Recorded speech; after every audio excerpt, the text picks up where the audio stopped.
Benvenuti e bentornati all'ultima parte del video tutorial di The Elder Scroll The Betrayal of the Second Era. Questa parte è dedicata al combattimento, nonché al fulcro principale di questa produzione. Dunque, senza perderci in troppe chiacchiere, partiamo subito con la presentazione della struttura delle chip dei nemici. Quindi, quello che possiamo osservare, prendendone una in mano, è che ovviamente avremo al centro in alto la figura del nemico. Da sinistra in alto troviamo i punti vita, la statistica dei punti del raggio d'azione del nemico, in alto a destra ancora il numero di dadi che lancerà il nemico e infine in basso troviamo i punti statistica della difesa. Ancora al centro della chip notiamo da sinistra verso destra abbiamo la tipologia del nemico. Vi ricordo che in questo caso abbiamo fino a 3 tipologie, che sono gli umanoidi, i daedra e le bestie. Al centro troviamo il livello del nemico e a destra infine abbiamo l'indicatore di bersaglio del nemico. In questo caso questo nemico può attaccare fino a 2 bersagli entro il suo raggio d'azione e, se vedete con attenzione, c'è una freccia rivolta verso l'alto. Questo ci indica che il nemico attaccherà fino quindi a due personaggi o avventurieri, che dir si voglia, con il maggior numero di punti vita tra quelli disponibili. Ancora troviamo poi in basso il nome del nemico, in questo caso un bandito argoniano, e infine l'ultimo spazio in basso è riservato alle skill dei vari nemici, dove noi andremo poi a fare riferimento al relativo foglio, che è questo, dove appunto potremo poi andare a vedere cosa innesca o fa ogni singola skill. Come vedete sono veramente tantissime. Comunque, proseguendo, per quanto riguarda le chip dei nemici, alcune sono di colore appunto bianco, comunque tendente al bianco, e questi nemici vengono considerati nemici speciali legati esclusivamente a determinate quest.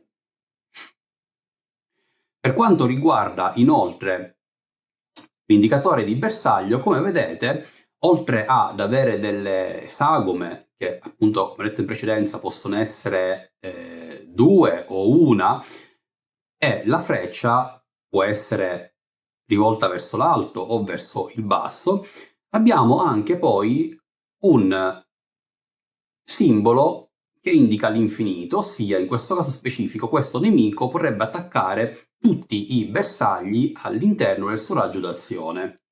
Infine, per quanto riguarda i nemici, l'ultima informazione da dare è quella relativa al livello che questi possono avere. Infatti abbiamo 4 livelli in questo gioco: abbiamo nemici di livello 1, nemici di livello 5, nemici di livello 10 e nemici di livello 20, abbinati come segue per lato. Infatti tutti i nemici di livello 1 avranno l'altra faccia della chips che mostra un nemico di livello 5, come vedete.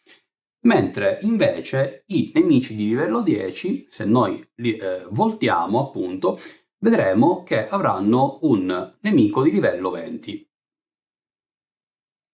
Dunque, questo era tutto quello che è relativo alla struttura delle chips degli avversari che andremo ad incontrare durante i nostri combattimenti. Li mettiamo quindi via e ora proseguiamo con il setup di un combattimento. Allora, prima di andare a parlare nello specifico del combattimento che andremo a vedere fra poco, un importante aspetto da menzionare in primis è quello legato all'enemy pool, ossia la riserva dei nemici. Cos'è questa appunto riserva? Allora, la riserva è il valore che ci indicherà di che livello e quanti nemici andremo ad affrontare. Nello specifico, per fare questo calcolo, dovremmo considerare sempre il nostro livello di esperienza di gruppo attuale. Nel caso specifico io ho un livello di esperienza di 4. Quest'ultimo verrà moltiplicato per il numero di avventurieri, quindi 2, per un totale infine di 8 punti da assegnare alla riserva del nemico. Dunque, avendo stabilito la nostra enemy pool e andando a settare il dado sul round numero 1, dovremmo costruire quindi il nostro campo di battaglia con le informazioni date da questa carta che ho preso appunto come esempio. Quindi, in questo caso, la carta ci informa che dovremmo aggiungere 2 nemici di livello 1 per numero di avventurieri, quindi dovrò aggiungere 2 nemici di livello 1 che si vanno a poi sommare all'enemy pool. E dovremmo disporli sul campo di battaglia per ultimi. Continuando, ci dice che il primo nemico che andremo a piazzare deve essere una bestia e i suoi punti vita dovranno essere duplicati. Questa unità, in questa circostanza specifica, è considerata una specie nuova. Quindi questo incontro è fallito se questa viene sconfitta. Gli altri nemici che andremo a posizionare sul campo di battaglia tratteranno questa bestia come un nemico. Questo incontro è completato con successo se alla fine del round numero 5 sia la nuova specie, quindi questa bestia, che almeno un avventuriero non sono stati sconfitti, mentre invece tutti gli altri nemici nella mappa devono esserlo. Quindi in basso troviamo ora la composizione della mappa, vedete ci sono dei numerini, questi ci indicano l'ordine di introduzione dei vari nemici, più le icone appunto di bottino, comunque tesoro, che andremo a segnalare con i relativi token.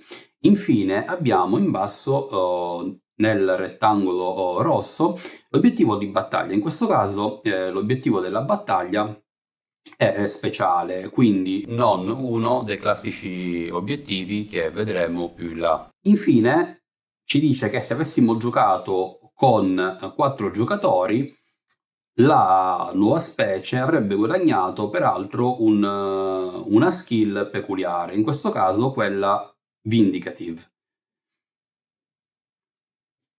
Dunque, seguendo le istruzioni della nostra carta, andiamo a comporre il nostro campo di battaglia.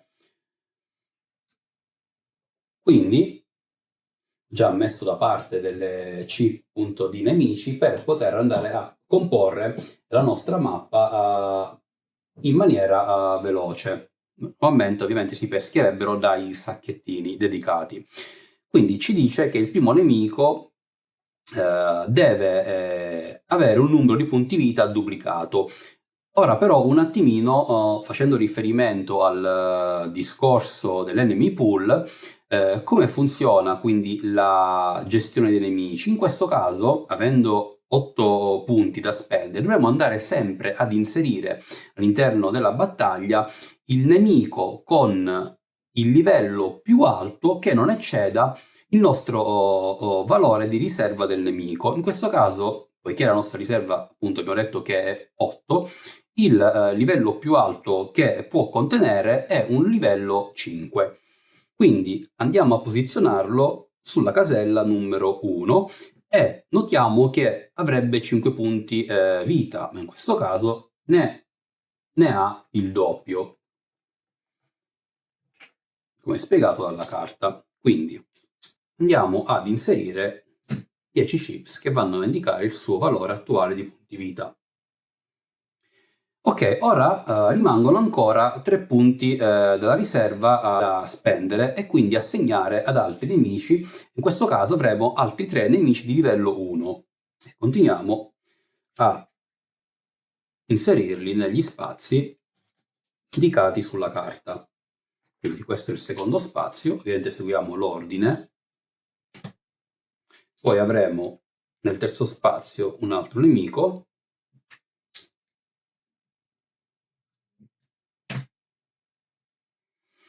E ancora nel quarto spazio un altro nemico.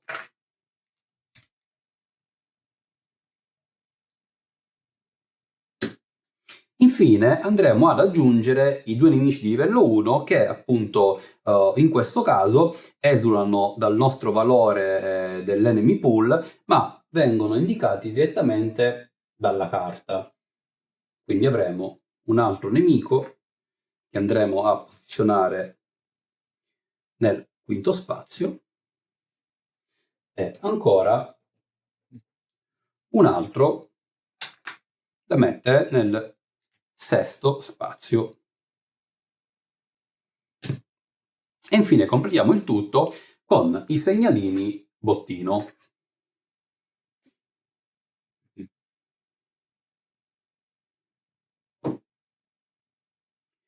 Quindi, una volta aver apparecchiato il nostro campo di battaglia, disposto i nemici, i segnalini e ancora avendo chiaro il nostro obiettivo, possiamo dunque passare alla simulazione di un round di combattimento.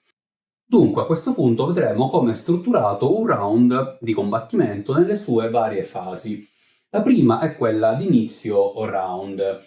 In pratica dovremo andare a selezionare il round corrente muovendo il nostro dado. Questo dado che ha una particolarità, infatti, arriva fino al numero 5, ossia il quinto round di combattimento, poiché dopo quest'ultimo iniziano i cosiddetti fatigue round, ossia quelli che presentano questa faccia del dado. Vedete, c'è un piccolo dado stampato su di essa.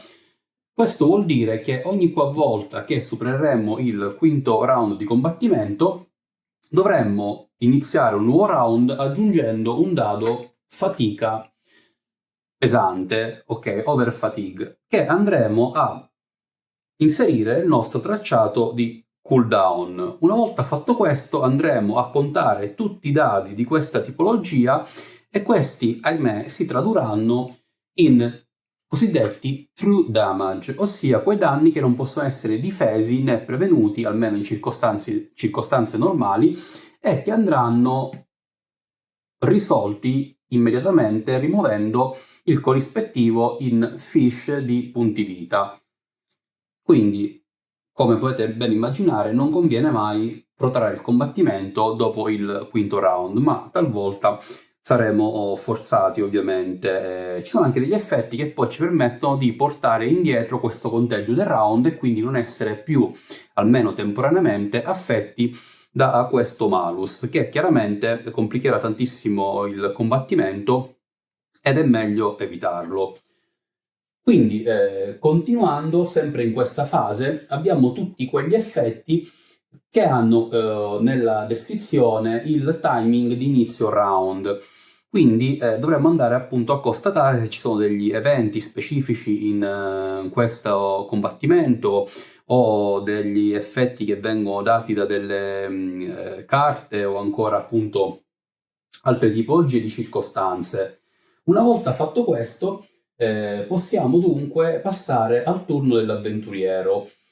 Quindi, inizio del turno dell'avventuriero prevede di verificare tutti quegli effetti che hanno, appunto, in questo caso come timing, inizio del turno. Questi possono essere, appunto, degli effetti dati da dei dadi nel nostro spazio, appunto, dei dadi attivi, possono essere gli effetti dati dal nostro equipaggiamento o ancora effetti dati dalle nostre classi. Per esempio, come vedete qui, l'healer ha un effetto che dice che all'inizio del turno può guadagnare una fatica leggera per curare se stesso o un alleato adiacente alla sua figura. Quindi, una volta comunque verificate tutte queste condizioni, passiamo alla fase di recupero.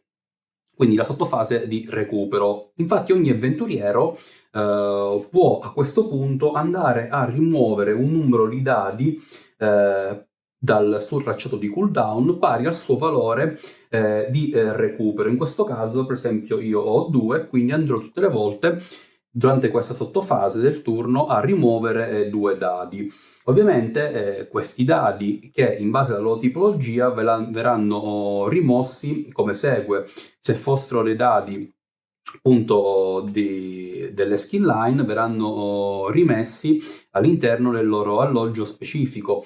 Se fossero dei dadi che invece sono dadi di stato, appunto come per esempio questo, verrebbe semplicemente rimesso nella riserva come dei dadi di fatica leggera, questi grigi.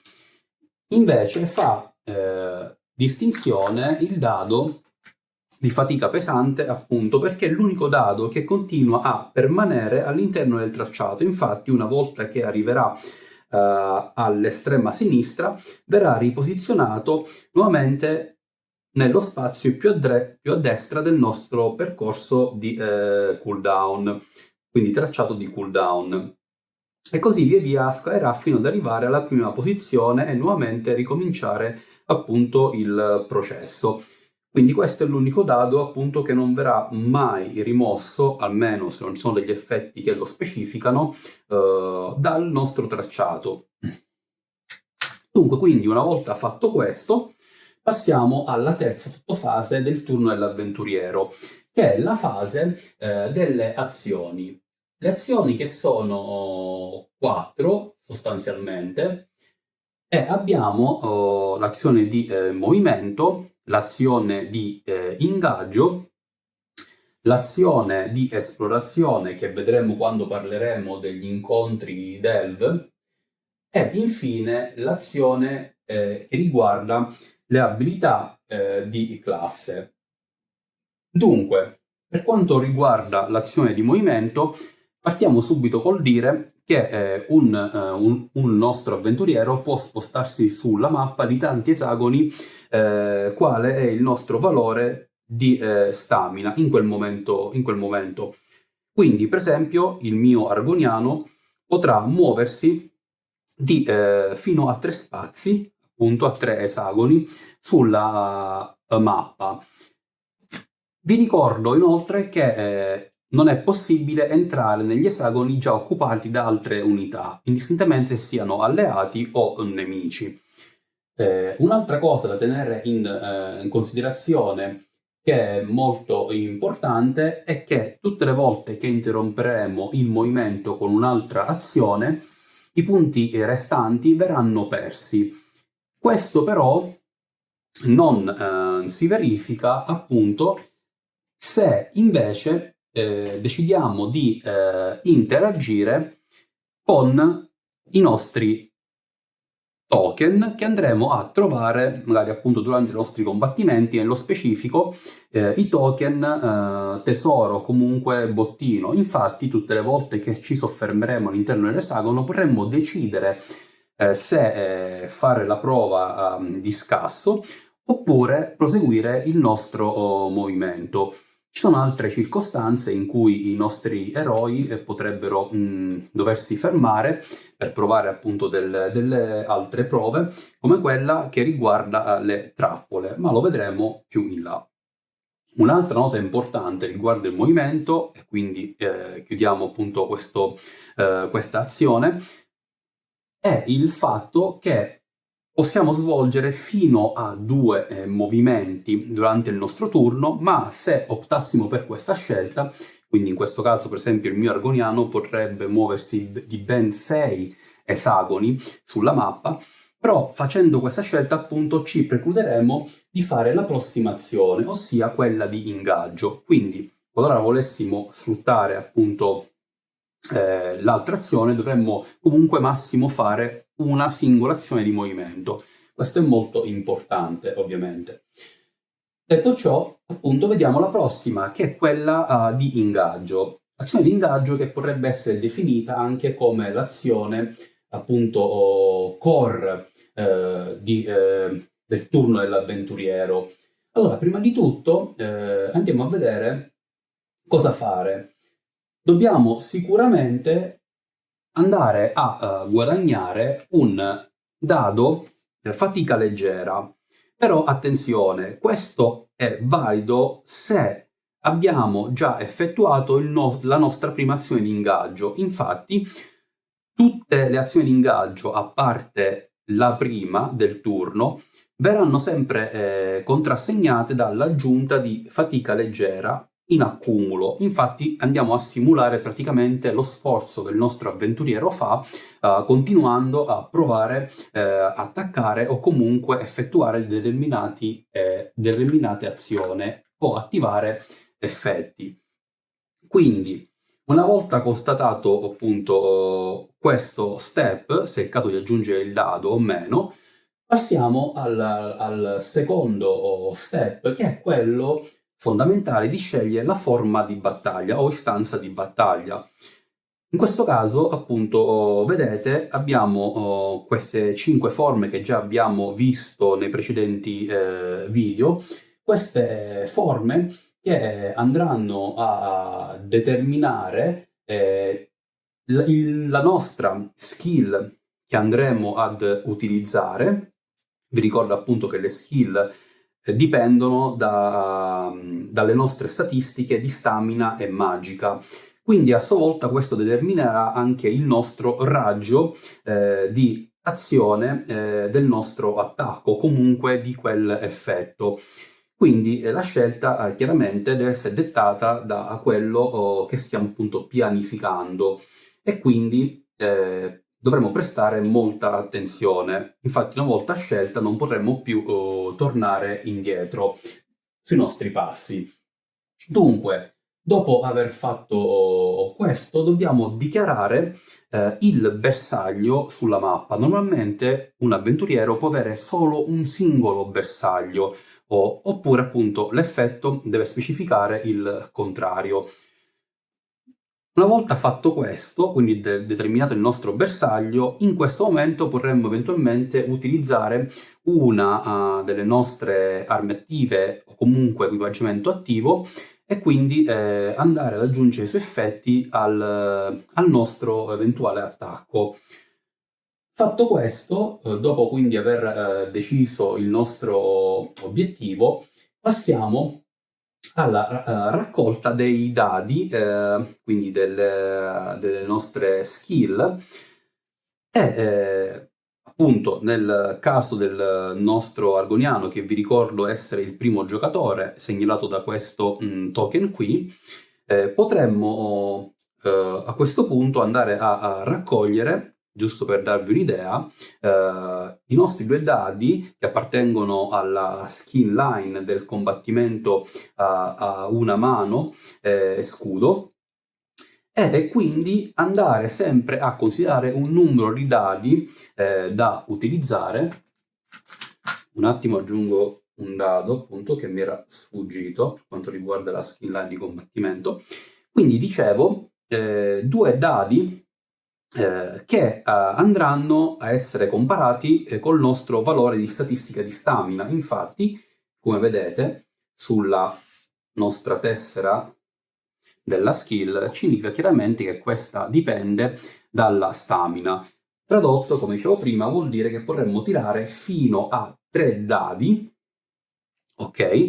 In questo caso però ne ho solo 2. Questo vuol dire che se volessi potrei aggiungere altri dadi anche provenienti da skin line differenti purché condividono la stessa statistica.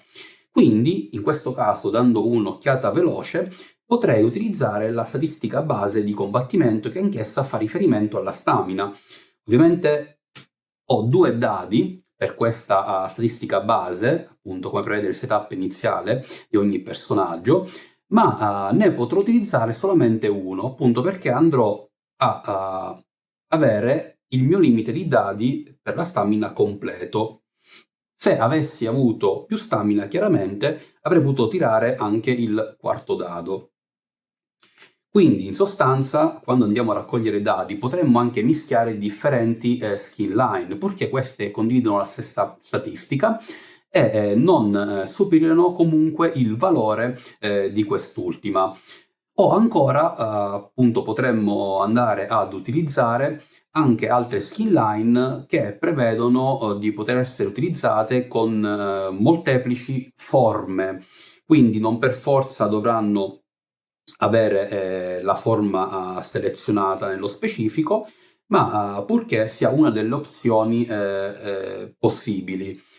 Infatti, come vedete, il combattimento, che è la statistica, che è la skill di base che ogni avventuriero ha, prevede che può essere utilizzato con varie forme, tra cui combattimento con armi leggere, combattimento con armi pesanti e combattimento a distanza, mentre se fossimo stati nella forma difensiva potremmo utilizzarlo appunto totalmente con un altro effetto, appunto per poterci difendere dagli attacchi eventuali nemici.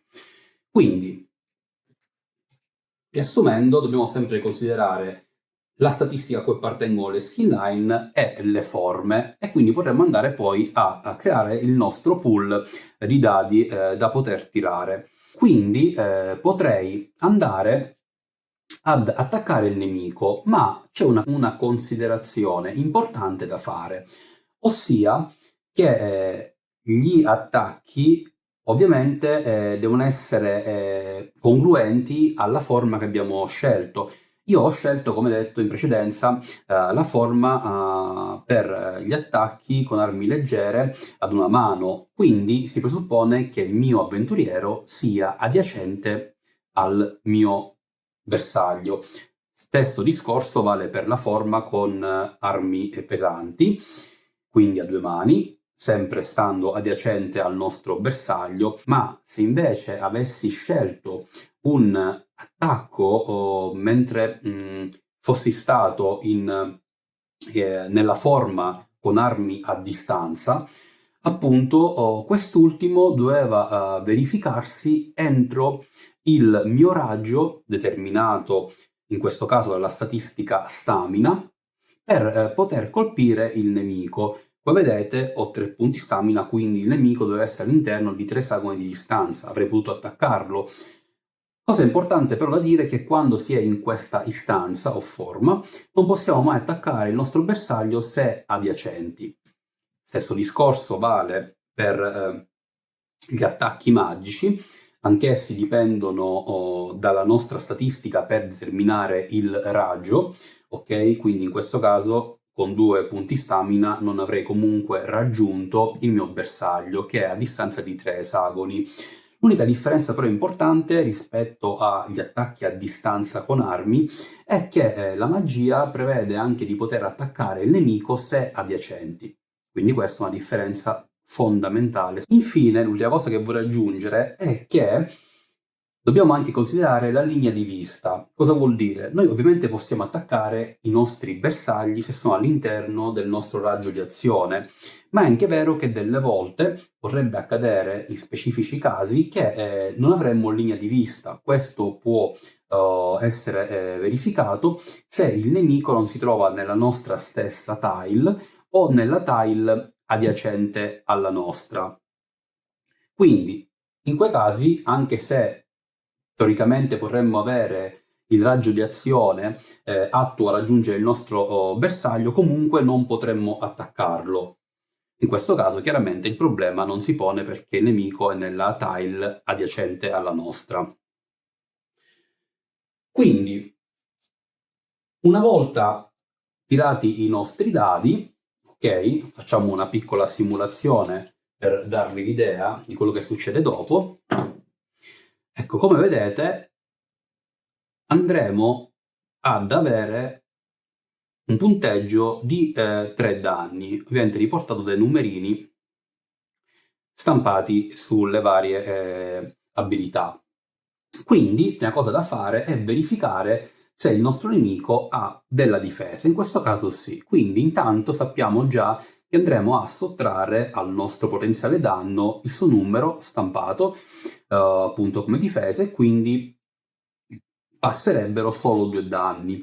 Altra cosa da comunque verificare è sempre se il nemico non ha un'abilità che si aziona in questo preciso istante. Quindi andiamo a verificare, il nemico ha Bane, andiamo sul nostro foglio delle statistiche e ci dice che dopo l'ingaggio di questa unità, quindi già diciamo, questa prima parte ci fa capire che questa skill non si attiva perché in realtà è l'azione di ingaggio del mio avventuriero, quindi non la sua. Comunque dovremmo applicare in quel caso un dado di stato Bane a quell'unità bersagliata. Ma, come detto, non è il suo turno di ingaggio e quindi non si verifica in questo momento qui. Quindi significa che subirebbe 2 ferite, come detto, quindi da 4 passerebbe a 2 punti vita. Le 2 chip andrebbero appunto rimesse nella riserva. Quindi, dopo aver fatto questo, andiamo ad esaurire i nostri dadi.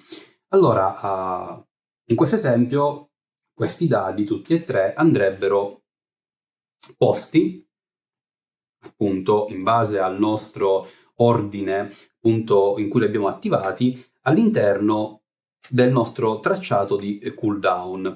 Attenzione, vi ricordo inoltre che se avessimo aggiunto dei dadi bonus di combattimento, quest'ultimi dati appunto da carte equipaggiamento o da altri effetti o abilità, avremmo dovuto utilizzare i dadi di combattimento per i nemici, ossia quelli neri, che ora vi mostrerò. Ok. Questi vi ricordo che non andranno mai messi all'interno del tracciato di cooldown e né tantomeno hanno una faccia che presenta l'icona della tenacia. Infatti invece ha una faccia vuota. Quindi verranno sempre comunque a fine dell'attacco riposti, comunque a fine dell'azione riposti all'interno della riserva. Tengo a precisare che appunto i dadi possono essere risolti in maniera differente. Abbiamo visto qualcosa nei precedenti video, ma vi faccio un veloce reminder per quanto riguarda questo aspetto. Infatti, alcuni dadi prevedono risoluzioni differenti. Ci sono dei dadi che andrebbero posti all'interno degli slot attivi. Queste skill hanno la dicitura, hanno l'icona appunto con la lettera A. Poi abbiamo invece quelle più comuni che hanno l'icona con la lettera I, quindi tutte queste skill sono skill istantanee e una volta risolti i dadi andrebbero messi all'interno del tracciato di cooldown.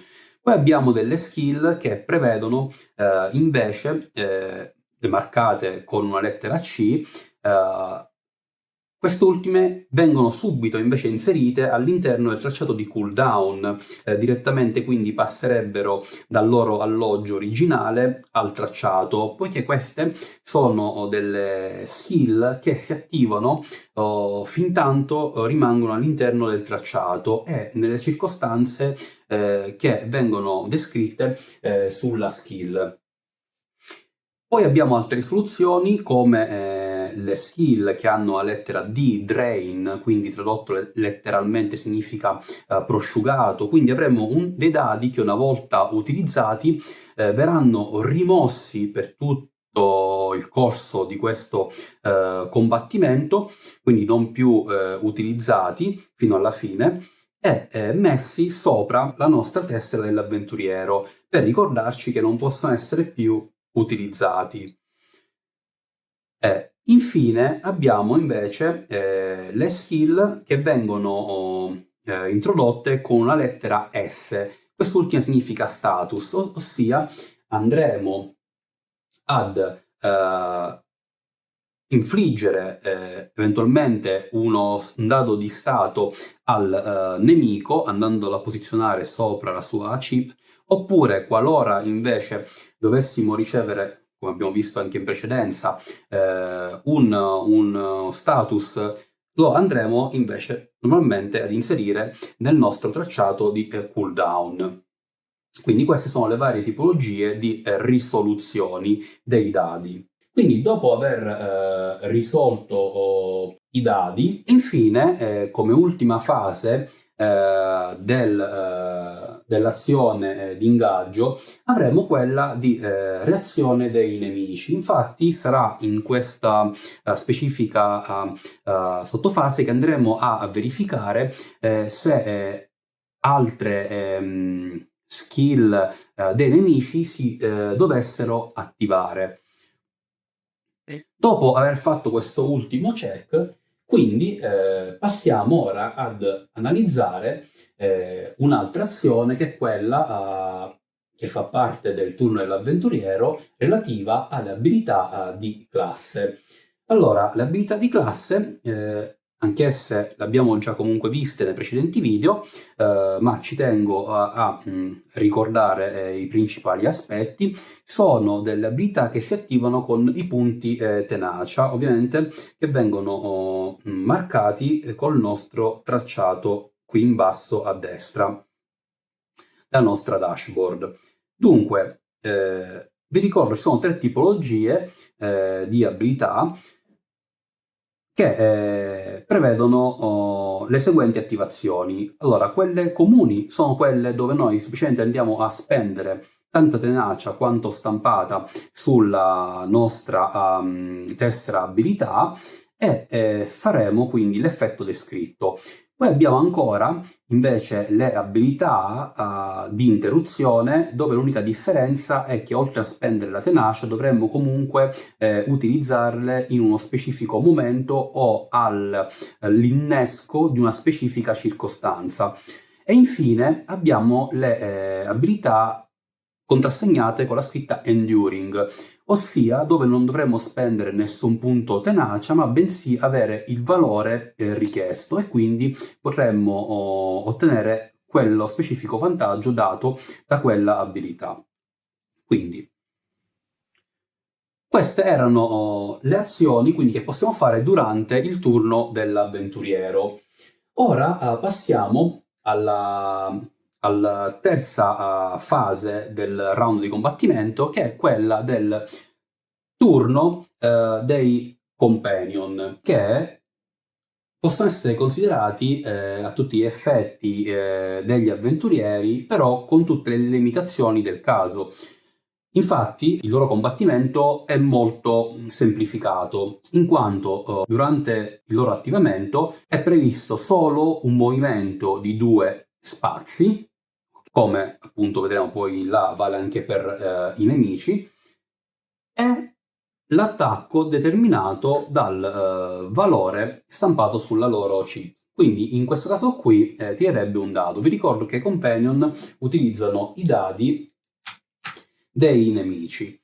Una volta fatto questo, ovviamente dovremo anche verificare se hanno delle skill che innescano degli stati da associare ai loro avversagli e così via. Anch'essi ovviamente possono ricevere degli stati. In questo caso il dado di stato verrà messo sopra la loro chip, esattamente come i nemici. Vi ricordo inoltre che se dovessimo iniziare il combattimento con dei companion, quest'ultimi vengono posizionati subito dopo gli avventurieri, e se ce ne fossero più di quanti gli esagoni sono a disposizione, i restanti vengono messi subito al di fuori della tile d'ingresso, così una volta che si liberano degli esagoni entrerebbero in partita. Quindi ora passiamo alla quarta fase del round di combattimento, che è quella dedicata all'attivazione dei nemici, quindi il turno di questi ultimi. Cominceremo ad attivare sempre il nemico con il livello più alto. Se è presente un nemico speciale relativo a questa quest, a parità di livello quest'ultimo verrà sempre considerato quello con il livello più alto e quindi il primo ad essere attivato. Sostanzialmente i nemici, come i companion, si muovono sempre i 2 esagoni e si muovono esclusivamente se non hanno già entro il loro raggio, appunto vi ricordo determinato dall'icona in basso a sinistra, un'unità da colpire. Quindi solamente in quel caso si muoveranno. Come detto prima in presentazione dei nemici, il nemico inizialmente quando deve muoversi, cerco di rendervi questo concetto abbastanza semplice perché talvolta può anche confondere, dovrà sempre considerare la freccia appunto che vedete nell'icona del targeting. Quindi si andrà sempre a muovere a parità di distanza verso il target, in questo caso più debole, appunto la freccia in basso. Ovviamente questo serve per rompere gli spareggi, diciamo quando le distanze fra i vari nemici sono uguali. Se no, in quel caso si muoverà sempre verso il nemico più vicino.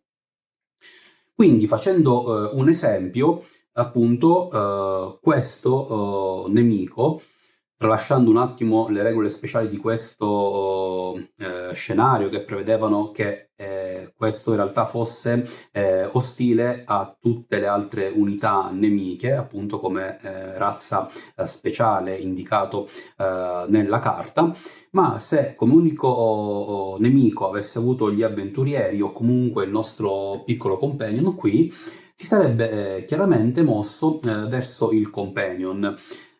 Quindi avrebbe fatto i due movimenti che ha a disposizione, poiché in questo caso, come vedete, il raggio ci indica che il nostro nemico deve essere adiacente al suo bersaglio. Se avesse avuto raggio 2 si sarebbe fermato non appena avrebbe avuto all'interno il suo bersaglio. Questo concetto è molto importante in quanto preclude comunque al nemico di poter trarre troppo vantaggio dal suo movimento. Faccio un altro esempio, ancora per darvi un'altra idea. Questo nemico mettiamo appunto che dovrebbe colpire quello più vicino. In questo caso chiaramente quello più vicino è l'Argoniano, ok? Avendo 2 punti di movimento, basterebbe a lui entrare in uno di questi esagoni per poterlo attaccare. Infatti con raggio 2 avrebbe la sufficiente distanza per poter colpire. Ora la domanda magari che ci si pone è quella di capire dove questo nemico dovrebbe muoversi. Ecco, giusto appunto per chiarire, il nemico si muove sempre con un movimento logico verso l'unità più vicina. Cosa vuol dire? Che se noi andassimo in questo esagono, ok, ovviamente vorremmo attaccarlo, ma non vorremmo attaccare il secondo avventuriero, perché sarebbe a 3 di distanza e quindi converrebbe muoverlo qui chiaramente. Ma poiché facendo un movimento su questo esagono, in realtà andremo, diciamo, potremmo definirlo come un movimento verso sud-est, no? Muovendoci qui, ma il nemico rispetto a noi in realtà semmai è appunto a nord-est. Quindi il movimento, diciamo, più logico sarebbe quello di muoverlo in questo esagono.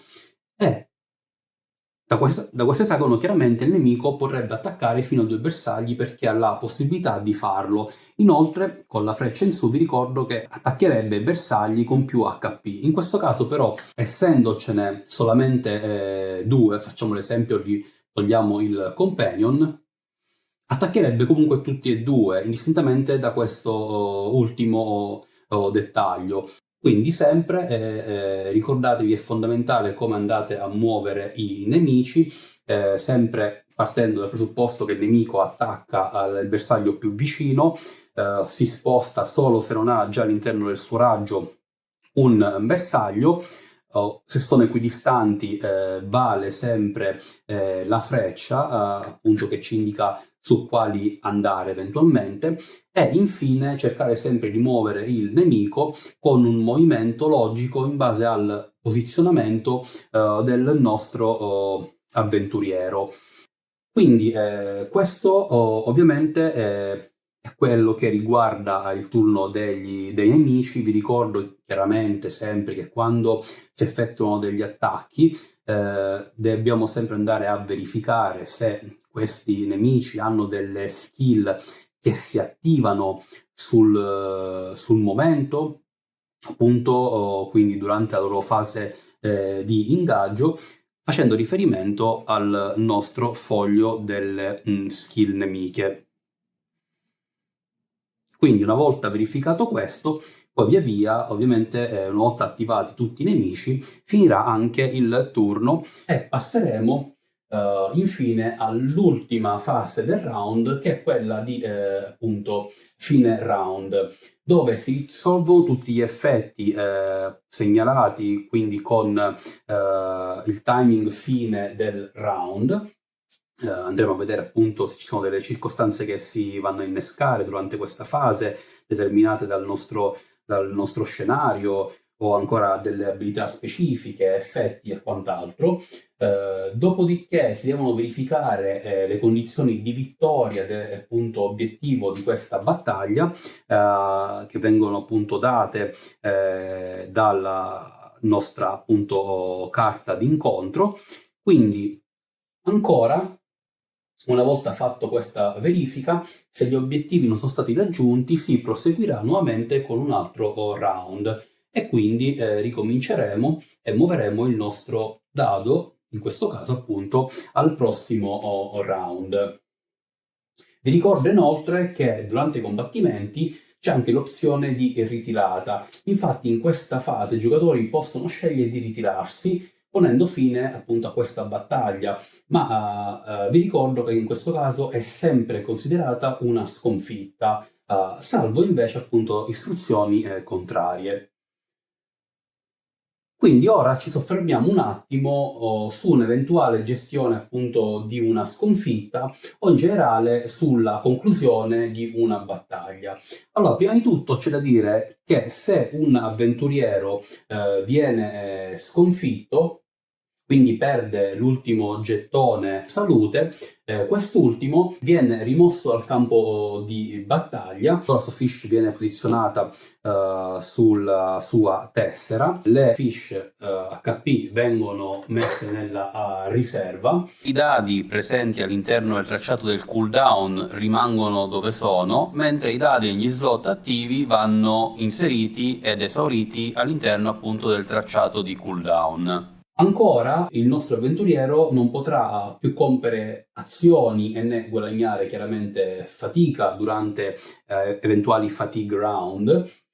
E infine, se i punti dell'avventuriero invece vengono riportati sopra lo 0, con qualche effetto, appunto abilità di un altro nostro compagno, l'avventuriero potrà rientrare nel campo di battaglia e quindi essere rianimato e schierato in un esagono libero, come specificato dall'abilità di rianimazione. Quindi, per quanto riguarda la conclusione di un combattimento, dovremmo verificare le condizioni di vittoria, che vi ricordo essere quella di conquista, oppure obiettivi speciali, indagare o scoprire per le battaglie delve. Ovviamente un combattimento termina anche quando tutti i nemici sono sconfitti, o in definitiva in alcune missioni delve con una ritirata strategica dopo aver conseguito il nostro obiettivo. Quando chiaramente la battaglia termina, dobbiamo andare a fare la cosiddetta fase di clean up del campo di battaglia, quindi la pulizia di quest'ultimo. Allora, prima di tutto dobbiamo rimuovere tutti i nostri avventurieri, qualora appunto siano rimasti in gioco, avessero concluso la battaglia vittoriosi, riportandoli sopra le corrispettive tessere dei personaggi, eventualmente andando a eliminare degli HP bonus che vanno sopra la loro statistica di riferimento. Quindi una volta fatto questo, stesso discorso vale per i nemici ancora rimasti sul campo di battaglia e i loro relativi punti vita. Vi ricordo che quando i nemici vengono sconfitti normalmente vengono messi impilati fuori dal campo di battaglia.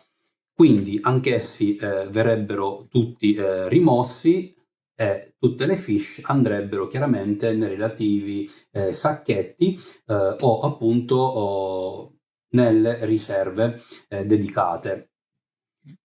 Stesso discorso per tutti gli altri token, anch'essi vanno messi nella riserva. Quindi una volta che avremmo tolto tutti i nostri nemici, andremo a togliere le nostre tile, posizionarle nella riserva apposita. Vi ricordo, se è un combattimento di tipologia Delve, le tessere che vengono svelate in maniera casuale dovrebbero essere nuovamente rimescolate, messe a faccia in giù per il prossimo incontro. Anche le carte Delve andrebbero, che vi ricordo essere queste, andrebbero rimescolate e pronte per essere nuovamente utilizzate nel prossimo incontro. Infine, volevo anche parlarvi della differenza che c'è tra i vari combattimenti che possiamo affrontare in The Elder Scrolls The Betrayal of the Second Era. Infatti, quello che avete visto qui era un incontro chiamato Clash, quindi comunque una battaglia abbastanza standard. Vi ricordo che queste mappe possono avere anche degli ostacoli indicate con parti di mappa rivolte a faccia in giù e posizionate in base a come appunto la carta ci istruisce. Queste zone qui vengono sempre considerate ostacoli, quindi non potremmo mai passarci su con le nostre unità. Altra cosa appunto da dire è che normalmente lo schieramento dei nemici in queste tipologie di mappe si basa esclusivamente sul calcolo dell'enemy pool, come spiegato all'inizio di questo video. Quindi, dopo aver visto gli incontri Clash, passiamo agli incontri di esplorazione o i cosiddetti Delve. Prima cosa da fare, andiamo a posizionare la nostra tile d'entrata, dove metteremo i nostri avventurieri, come sempre. Ok, fatto questo, un attimino ci soffermiamo sul concetto appunto dell'esplorazione in questi scenari. Allora, questo evento si può innescare in due modi. Quando un nostro avventuriero si ferma su un esagono esplorabile, possiamo interrompere il nostro movimento, oppure se iniziamo il nostro turno o potremmo attivarlo immediatamente. Quindi andremo a piazzare una nuova tessera. Qualora invece volessimo fare un'azione per esplorare, quindi da un qualsiasi esagono, vi ricordo che questa azione è possibile se in quello stesso turno non ci siamo mossi. Facciamo un esempio. Volessimo esplorare questo esagono, dovremmo sempre considerare ovviamente la nostra linea di vista, che è data come sempre dalle tile che sono adiacenti alla nostra o la stessa su cui ci troviamo, e poi sul nostro raggio di azione dato dal nostro valore di stamina. Per esempio appunto stamina 3 vuol dire che comunque io potrei fare un'azione per esplorare questo esagono, poiché è nel mio raggio. Dunque, questi sono i modi per poter attivare l'esplorazione. Qualora appunto fosse stata attivata tramite un movimento naturale, vi ricordo che poi i punti rimanenti sono spendibili.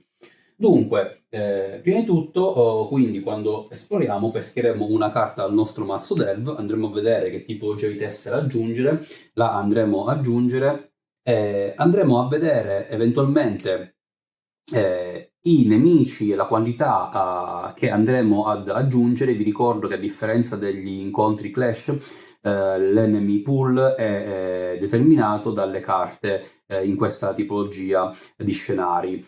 Quindi vuol dire che se giocassimo con due avventurieri dovremmo aggiungere un nemico di livello 5. Si comincia ad aggiungere i nemici sempre dallo spazio più distante rispetto ai nostri avventurieri, quindi in questo caso quello appunto con l'icona contrassegnata, come vedete qui.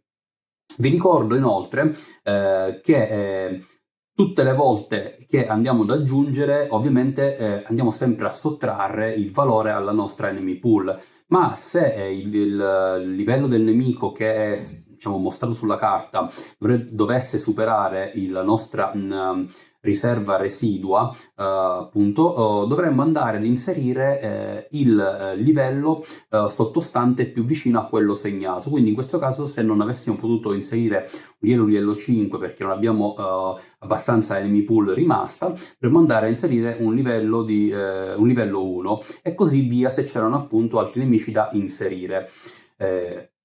Altra cosa appunto da notare è che a dispetto della quantità di nemici dobbiamo sempre considerare quanti esagoni ne possono alloggiare, quindi anche se avessimo avuto ancora dell'enemy pool da poter spendere, ma se appunto non ci sono degli esagoni dove poter inserire nemici, questa sarebbe stata appunto persa e quindi non avremmo aggiunto nemici addizionali.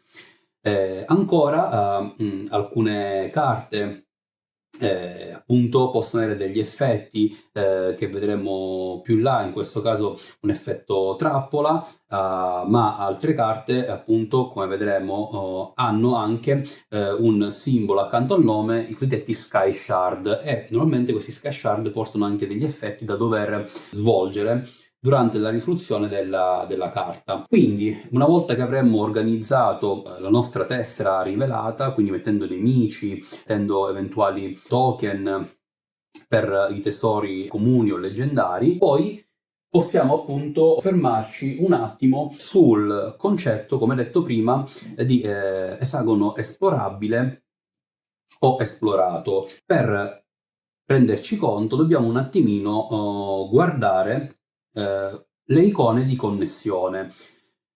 Nella nostra tile di entrata, ok, abbiamo un'eccezione poiché l'icona di connessione tocca ambo gli esagoni, quindi vuol dire che tutte le volte che andremo ad aggiungere la prima tessera, quest'ultima dovrà sempre avere l'esagono, almeno un esagono di connessione che andrà ad toccare entrambi gli esagoni della tessera appunto di entrata. Questa appunto, come detto, è un'eccezione. Ora, come possiamo appunto considerare la connessione fra le tessere? Quindi le tessere successive che vengono introdotte non devono mai, prima di tutto, sovrapporsi ad altre tessere.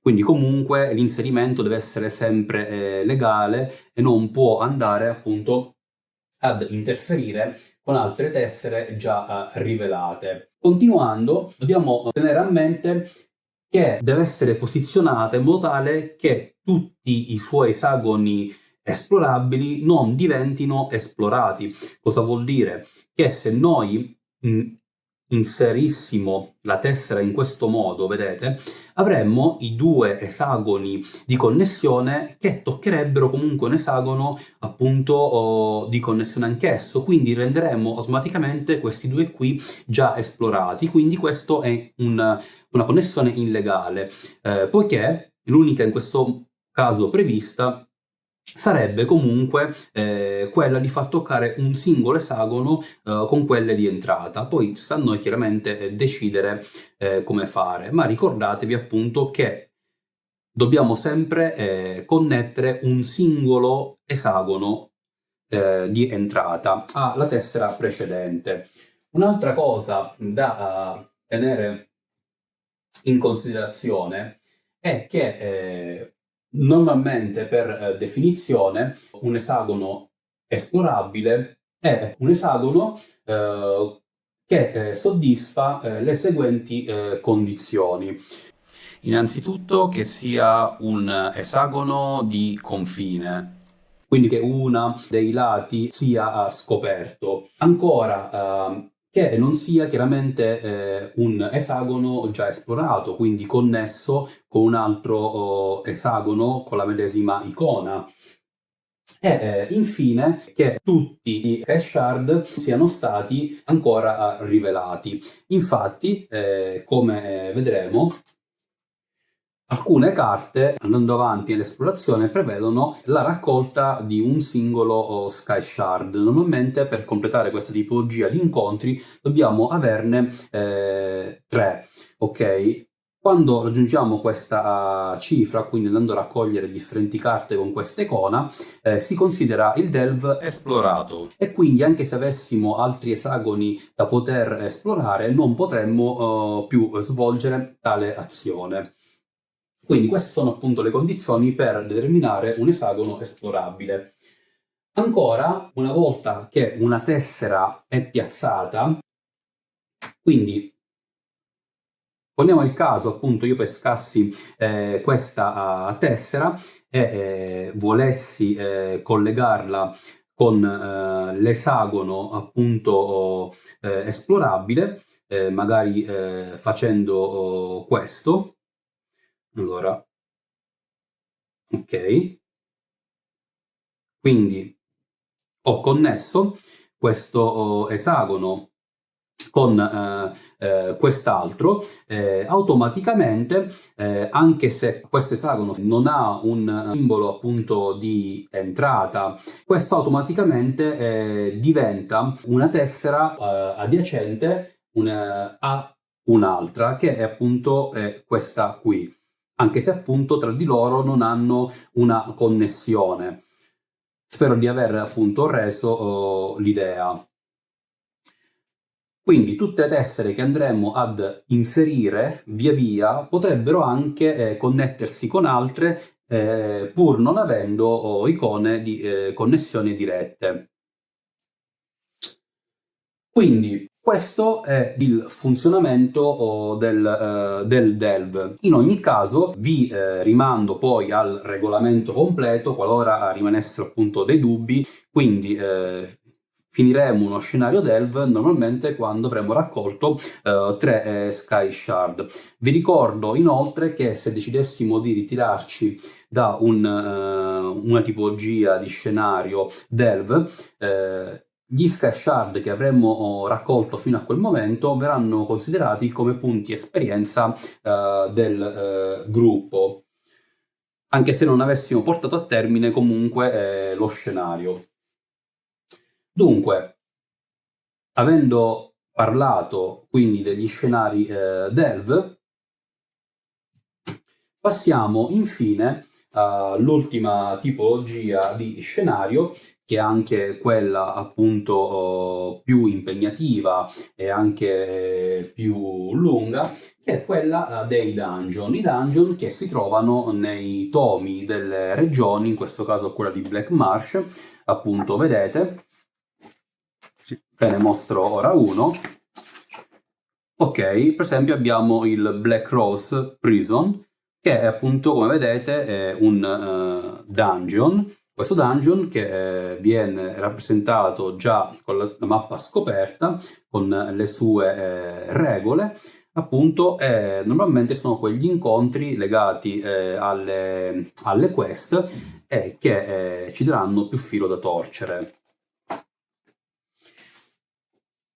Quindi, in definitiva, questi sono i vari scenari nei quali potremmo imbatterci durante le nostre avventure. Ora vorrei solamente in conclusione riprendere 2 aspetti che abbiamo appunto visto in maniera superficiale, e sono 2 meccaniche del gioco che appunto riguardano lo scassinamento dei forzieri comuni o leggendari.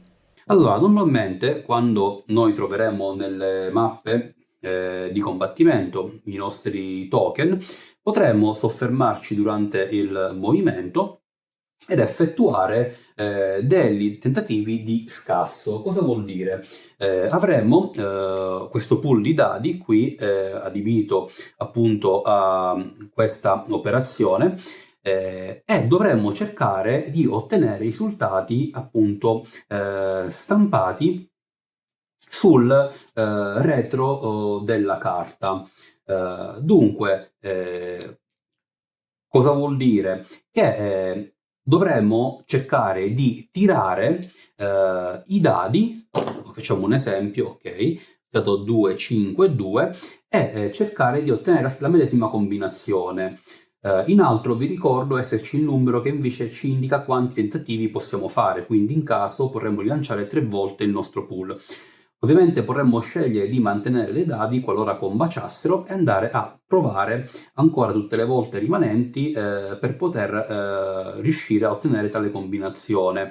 Inoltre vi ricordo che spendendo della fatica diciamo leggera, ok, andando ad aggiungere sul nostro tracciato di cooldown, potremmo andare a manipolare il dado di un punto verso l'alto oppure in basso. Quindi, per esempio, potrei spendere una fatica per far diventare questo 2, farlo diventare un 3, e un punto fatica per far diventare questo 5 un 6.